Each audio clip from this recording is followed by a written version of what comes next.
오늘도 살아계신 주님 앞에 그 은혜 아래에 살아갑니다. 다 같이 사도신경 하심으로 우리의 신앙을 고백하시겠습니다. 전능하사 천지를 만드신 하나님 아버지를 내가 믿사오며 그 외아들 우리 주 예수 그리스도를 믿사오니 이는 성령으로 잉태하사 동정녀 마리아에게 나시고 본디오 빌라도에게 고난받으사 십자가에 못 박혀 죽으시고 장사한 지 사흘 만에 죽은 자 가운데서 다시 살아나시며 하늘에 오르사 전능하신 하나님 우편에 앉아 계시다가 저리로서 산자와 죽은 자를 심판하러 오시리라. 성령을 믿사오며 거룩한 공예와 성도가 서로 교통하는 것과 죄를 사하여 주시는 것과 몸이 다시 사는 것과 영원히 사는 것을 믿사옵나이다. 아멘. 찬송가 549장입니다. 찬송가 549장 내 주여 뜻대로 우리 함께 찬양하시겠습니다.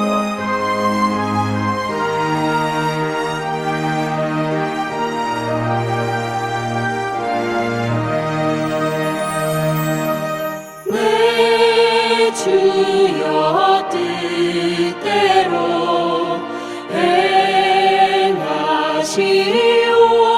행하시옵소서. 온 몸과 영혼을 다 주께 드리니 이 세상 고락감 주 인도하시고 뭘 주관하셔서 뜻대로 하소서. 내 주여 뜻대로 행하시옵소서. 큰 근심 중에도 낙심케 마소서. 주님도 때로는 울기도 하셨네. 뭘 주관하셔서 뜻대로 하소서. 내 주여 뜻대로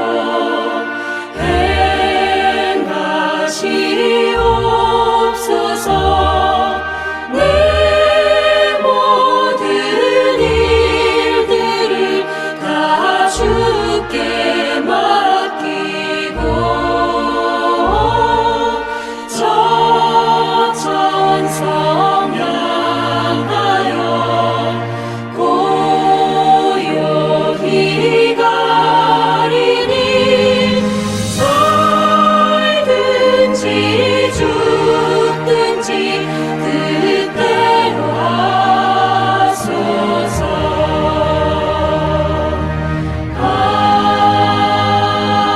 아멘.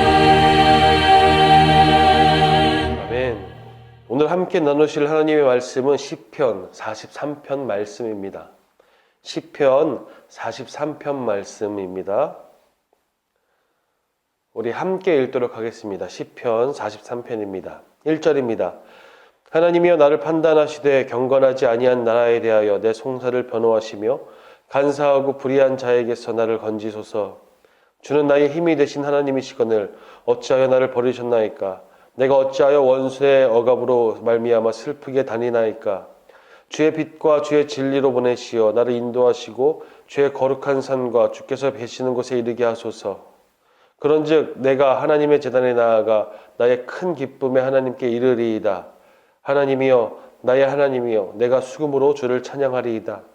내 영혼아 내가 어찌하여 낙심하며 어찌하여 내 속에서 불안해하는가. 너는 하나님께 소망을 둬라. 그가 나타나 도우심으로 말미암아 내 하나님을 여전히 찬송하리로다. 아멘. 샬롬. 하나님의 말씀이 우리들의 존재를 든든히 붙들고 있음이 실감나는 하루 되시기를 바랍니다.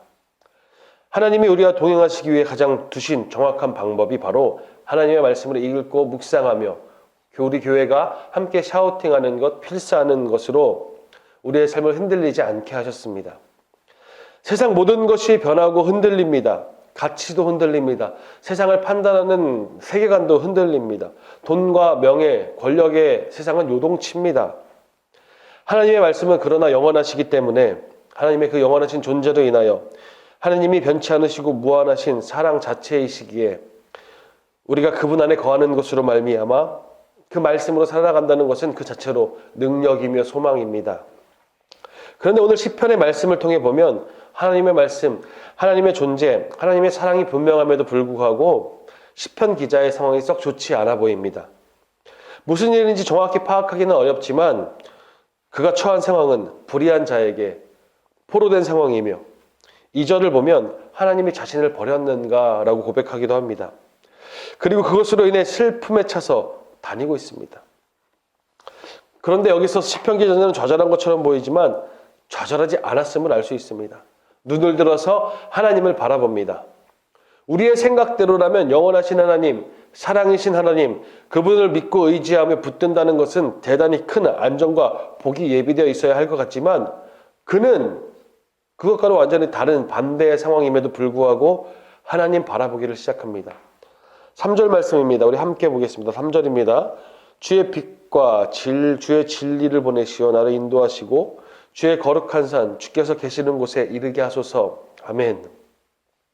그 어떤 상황 가운데 처할지라도 시편 기자의 목적과 목표는 오직 주께서 계시는 곳에 이르는 것입니다. 이것이 시편 기자의 믿음이자 그가 하나님께 간구하는 기도입니다. 이것은 다른 것을 뜻하지 않습니다. 우리의 말로 풀어서 짜면 하나님 나는 어렵고 힘이 듭니다. 일어날 기운도 없고 세상은 나를 도와주지 않습니다. 도움은커녕 매일같이 반복되는 하루하루가 나에게는 저주입니다. 살 수가 없습니다. 살아갈 소망도 살아갈 이유도 없습니다. 그런데 주님, 나는 그럼에도 불구하고 하나님 예배하기를 선택합니다. 하나님을 예배하고 싶습니다. 주님을 예배하는 것이 내 삶의 유일한 소망입니다. 라고 고백하는 것과 같습니다. 그렇기에 이 4절 말씀을 통해 시편 기자가 진짜 추구하고 바라는 것이 더 선명하게 우리에게 다가옵니다. 4절 말씀 함께 보실까요? 4절입니다. 그런즉 내가 하나님의 제단에 나아가 나의 큰 기쁨에 하나님께 이르리이다. 하나님이여, 나의 하나님이여, 내가 수금으로 주를 찬양하리이다. 그의 선택과 결정이 바로 하나님을 예배하는 것입니다. 그의 가장 큰 어려움은 우리가 가늠할 수 없을 정도의 고난과 핍박, 어려움이지만 그 가운데 가장 큰 기쁨은 그 절망의 상황 가운데 가장 큰 은혜는 하나님을 예배할 수 있다는 것입니다. 하나님을 바라보는 것입니다. 비록 우리의 뜻과 생각대로 인생이 사라지지 않고 넉넉하지도 않고 하루하루 버티는 것이 겨우인 삶이지만 인생의 목적이 살아냄이 아니라 하나님 앞에 머무는 것임을 알기에, 하나님이 주신 삶의 자리의 목적이 예배라는 것을 알기에 그는 좌절하는 듯 싶지만 거기에 머물지 않습니다. 그 절망의 자리에서 하나님을 바라봅니다. 그래서 여러분에게 질문합니다. 여러분의 오늘 예배는 어떠합니까? 어떤 예배이십니까? 시편 기자의 결론은 이런 고백이 따라옵니다. 하나님, 나는 그래도 하나님을 바라보겠습니다. 하나님, 나는 그럼에도 불구하고 하나님을 바라겠습니다. 하나님, 나는 그럴지라도 하나님을 예배하겠습니다. 하나님, 나는 결국에도 하나님을 바라봅니다. 나는 종국에 하나님을 바라겠습니다. 나는 언제나 하나님을 바랍니다. 이것이 바로 시편 기자의 결론입니다. 다시 여러분에게 생각할 거리를 던져드립니다. 여러분은 어떻게 예배하고 계십니까? 여러분은 하나님께 드리는 예배, 하나님께 예배하는 것이 여러분의 목적이십니까? 여러분의 인생의 어떠한 부분을 차지하고 있습니까? 시편 기자처럼 하나님을 예배하는 것이 여러분의 인생의 전부입니까? 여러분은 하나님을 예배하기 위해 오늘 살아내고 계십니까? 여러분의 오늘은 예배가 되고 있습니까? 그런 삶이 어렵다는 것을 너무나 잘 알고 있습니다. 그러나 우리가 예배로 결론이 나는 사람들이라는 것은 서두에서 나눴듯이 하나님의 말씀이, 하나님의 존재가 그 자체로 우리의 존재의 근원이시며 그것을 우리가 깨닫고 있기에 내 인생이 하나님께 있음을 인지하고 살아가는 것이 바로 우리의 목적임을 알 수 있습니다. 이것이 바로 예배로 결론 나는 사람의 삶이자 일상입니다. 하나님을 예배하기 위해 살아가는 하루입니다. 어떻게 그런 일이 가능해? 라고 물으신다면 저는 여러분에게 다시 이렇게 질문할 것입니다. 하나님께 받은 사랑이 어떠한지 정말로 알고 있다면, 당신은 정말 알고 계시다면 예배할 수 있지 않습니까?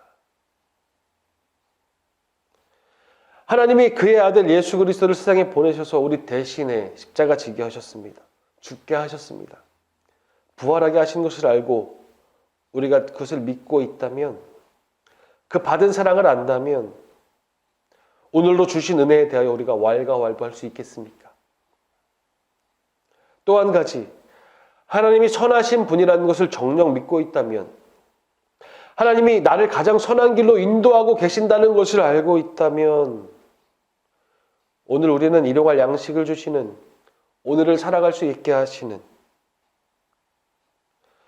비록 내 삶이 고난스러울지라도, 비록 비루할 수 있을지라도, 내가 생각하는 것과는 다른 풍족함이 없을지라도, 지금 나에게 허락된 하루와 이 일상이 나에게 가장 선한 길을 내신 선하신 하나님의 근본이신 역사라는 것을 안다면, 주어진 삶임을 안다면 우리는 이 하루를 받아들일 수 있지 않겠습니까?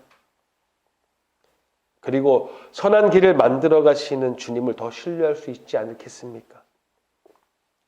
이렇게 말씀을 나누지만 저조차도 제가 말하는 이 삶이 어렵다는 것을 누구보다 잘 알고 있습니다. 그래서 오늘 말씀을 여러분과 함께 나누는 것입니다. 5절입니다. 내 영혼아, 내가 어찌하여 낙심하며 어찌하여 내 속에서 불안해하는가? 너는 하나님께 소망을 두라. 그가 나타나 도우심으로 말미암아 내 하나님을 여전히 찬송하리로다. 시편 기자의 삶조차도 우리가 나누는 대로 하나님의 가장 선하심을 알지만 그도 어렵다는 것이 이 말씀에서 느껴집니다. 오죽하면 그는 말합니다. 자신의 영혼에게 낙심하고 있는가라고 묻습니다. 정답을 알아도 오늘 하루 살아가는 것이 버거운 것입니다. 그러나 그는 그 어려움 속에서 다시 작정합니다. 성경은 이러한 고백을 바로 믿음이라고 이야기합니다. 보이지 않는 것들의 증거며 실상, 이 믿음 위에서 우리가 하나님을 바라보는 그때 하나님은 당신을 더욱 알게 하십니다. 그러니 여러분, 오늘도 하나님 안에서 든든히 서시기를 바랍니다. 그 말씀으로 인하여 하나님께 붙들리고 하나님을 예배하는 그 삶으로 결론 나시길 바랍니다. 그런 하루 되셨으면 좋겠습니다. 오늘 살아간 여러분, 하나님을 붙드시는 여러분, 정말로 사랑하고 정말로 축복합니다. 하나님께 대하여 우리 인생이 깨어 있으면 좋겠습니다. 우리의 길을 반드시 선하게 인도하실 것입니다. 기도하겠습니다. 살아계신 아버지 하나님, 주님께 나아갑니다. 우리의 삶이 때때로 우리의 생각과는 많이 다릅니다. 그러나 그 다른 삶들일지라도 우리의 인생은 하나님께 붙들려 있음을 고백하며 하나님께 나아가는 것이 우리의 결론이 되길 소망합니다. 그 가운데 우리에게 주의 비전을 이루시고 사명을 이루어 주시고 주의 소명으로 살게 하시며 주께서 이끄시는 길이 어떠한지를 더 깊이 깨닫게 하여 주시고 언제나 어디서나 예배하는 결론 되게 하여 주시옵소서. 감사합니다, 주님. 예수 그리스도 이름으로 기도드렸습니다.